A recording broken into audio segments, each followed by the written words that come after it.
வணக்கம் ரிதி. தற்போது சென்னை தலைமைச் செயலகத்தில் வேளாண்மை மற்றும் உழவர் நலத்துறை சார்பில் தமிழ்நாட்டில் நீர்ம வேளாண்மையில் சிறந்து விளங்கக்கூடிய 3 விவசாயிகளுக்கு 2025 ஆண்டிற்கான நம்மாழ்வு விருதினை தமிழ்நாடு முதலமைச்சர் மு.க.ஸ்டாலின் தற்பொழுது வழங்கியிருக்கார்.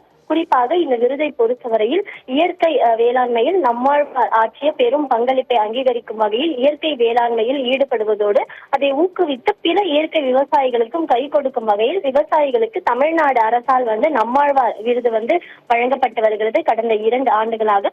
இந்த நிலையில் இந்த ஆண்டு 3 வேளாண்மை துறையில் சிறந்து விளங்கிக் கொண்டிருக்கக்கூடிய 3 விவசாயிகளுக்கு இந்த விருதானது வழங்கப்பட்டு இருக்கிறது.